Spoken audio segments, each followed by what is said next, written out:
Thank you very much for that, Jerry. And thank you, Portobello. It's amazing to be here, or the world, I should say as well. Amazing to be here. Thank you for having me. So, yeah, the theme of today, as we know, is Find Us Here. And I want to tell you my story about how you find me here today. And if I think about my sort of pivotal moment, my eureka moment, quite a few things come to mind. But before I get there, I want to start with this. This is Metallica, rock band, and I love this line from the song. It's really cheesy, rock music thing, but he's saying here, this is James Hetfield from Metallica, forever trusting who you are and nothing else matters. I love the simplicity of that, of saying, look, there's all this other stuff that goes on, but really just trust and everything else will be all right. And I love that. I love the simplicity of that. So my moment of change and trust kind of started here. And this is a photo of myself, my son, Slinky the dog, who went with us everywhere, but was really noisy and quite annoying, and my dad as well, Tam. And Tam, my dad, worked all of his life, worked outside in construction, and I'd remember him coming home from working and he had these amazing hands that were just so thick and so calloused, his skin, because of him working outside with the metal and the steel. But this photo was taken a couple of weeks before my dad died. And, you know, he was your typical old Scottish guy. You could talk to him about cars, you could talk to him about weather, but if you tried to talk to him about feelings, geez, you just didn't go there. You couldn't go there.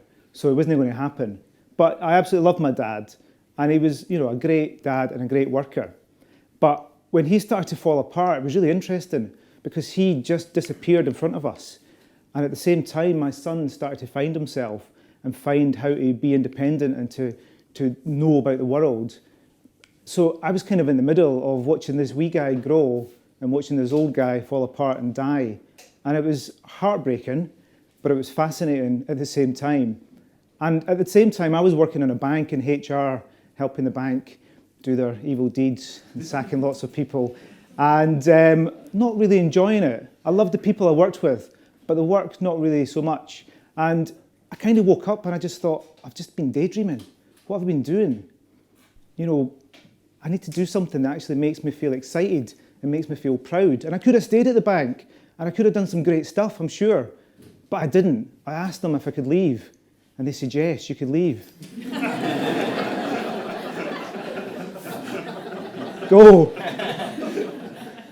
So I went. The end.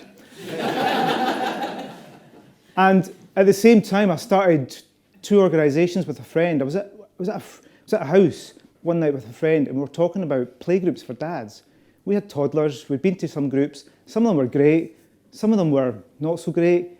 Most of them did not involve men, or there was maybe 1 or 2 men in the background. And we just wondered where all the dads were. So we said, look, let's just start a playgroup for dads. How hard can it be?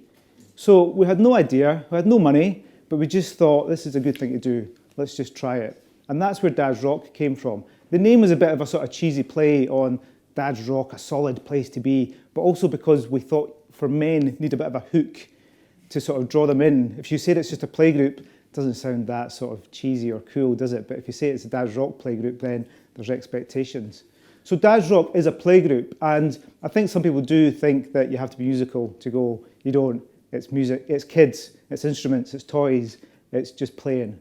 So Dad's Rock is a charity that we started, myself and my friend David, and we started that 4 years ago. So now Dad's Rock offers free antenatal classes for dads in Edinburgh. We offer counselling for mums and dads in Edinburgh. We have started working in a prison just outside Edinburgh, which is really interesting to work with those families and been quite amazing. We currently run 2 playgroups for dads in Edinburgh, and we're starting one in Craigmillar and one in the city centre very soon as well. Dad's Rock Academy is a social enterprise, again started by myself and my friend David. We were in a pub one night and we were sitting there saying, musical tuition is really quite expensive and it's really quite hard to get into. Wouldn't it be great if we could offer musical tuition much cheaper, give people an instrument, and also as a parent, and I don't know about any parents in the audience, but when you take your kids places to like Beavers or Cubs or something like that, dancing, you leave them there, you go away, you fall asleep in the car, or and you come back and you don't know what's happened in that last half hour of their life, but you just kind of trust that it's been all right and it's been fun. So we thought, wouldn't it be great if parents could come into the music tuition as well? So Dad's Rock Academy is basically music tuition for parents, families, and their kids at the same time. So we wanted this shared experience. And I guess what we didn't expect is we were creating a community.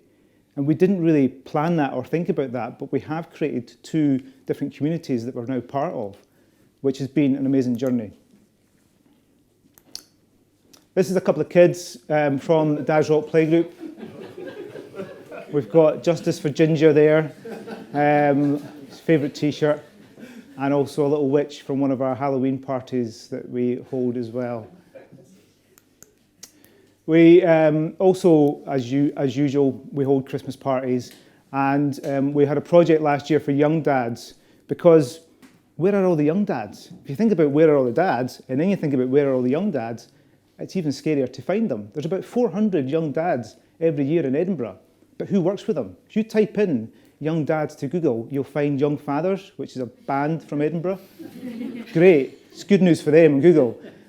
You type in young mums to Google, you'll find lots of stuff. So I think as a society, we've done a lot to help young mums and empower young mums, but where's all the young dads? So we did a project last year where we allowed the dads to come and to build a balance bike for their kids and design it. So this dad here has clearly got a daughter, but clearly wants to, rock it up a little bit as well. So it's a black and pink balance bike for his daughter. So we're going to continue to do stuff like that because we think there's a need.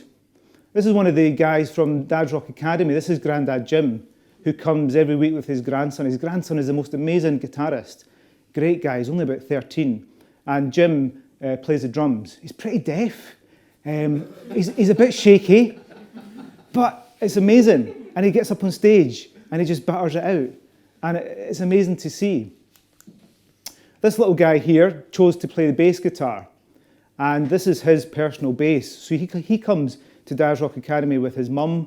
His mum and him are both learning bass. His dad and his brother are both learning guitar. And when I first saw him with his bass, somebody gave him this bass, which was lovely of them, because it is a kid's bass. I said to him, you need to give it a name. What are you going to call it? And he just thought for a minute. He said, Music Killer. And I thought, for a bass guitar, he's absolutely right. It's a Music Killer. But just look at him, how happy he is and how rocking he is with his little hair and his coat. He's loving it. So, we started these 2 organisations and we didn't really know where they were going, but we knew that there was a need and there was a passion in us. This is the end of year show from Dad's Rock Academy when we have everybody together to perform a show for their friends and family. So they've got currently about 3 weeks left before this year's show, so there's a lot of tension, a lot of anxiety in Dad's Rock Academy at the moment, I'm sure. So there's a lot of fun stuff going on for Dad's Rock and Dad's Rock Academy, and it's been a great experience to have all that fun stuff. But there is a serious side to it as well. And I don't know if you saw a campaign recently called Dads Don't Babysit. It got a bit of publicity whereby somebody in America had designed t-shirts that say Dads Don't Babysit, and people were picking up on that message. And this is a US TV presenter, Al. And basically what he's saying here is that he was out walking his daughter in the park and somebody said to him, "Oh, you're babysitting today." And he goes on to say, in our society, leaving the baby with daddy is just one step up from leaving them with wolves or apes. And, I think he was maybe joking. I'm hoping he was joking. But I think there's a serious side of that as well. I think things are slightly different in the UK and in Scotland. I think we've got a different approach. And this year in Scotland is Year of the Dad. So there's an organisation called Fathers Network Scotland who got some funding from the Scottish Government in order to celebrate fatherhood, in order to focus on the importance of fathers. Because time and time again, research tells us that kids have a better outcome if they have a strong relationship with a father or a man. It doesn't need to be their biological father, but it needs to be somebody who's important to them in their lives. So I think there's a serious issue there as well. And I guess also that, for all the fun that we have in Dad's Rock and all the playing and all the dads coming together, the serious side is also the fact that, there's nearly, 95% of the prison population in the UK are male. Over 5,000 men a year kill themselves through suicide. That's 80% of all the suicides in the UK are male. As long as we've still got those figures, we need to do something about it, and we need to do more, because it's clearly the message is not getting through. So, I think as long as we've still got those figures, we're still going to be here working with dads and having fun with dads. I love this saying as well, that change starts within us. We need to make ourselves uncomfortable. And that's what happened to me. I was sitting in the bank, tinkering away on my emails, and I started to feel really uncomfortable, and I started to think, I'm not meant to be here.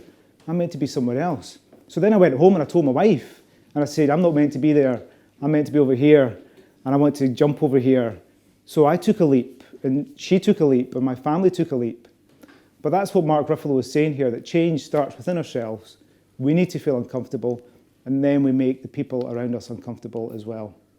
And I absolutely believe that.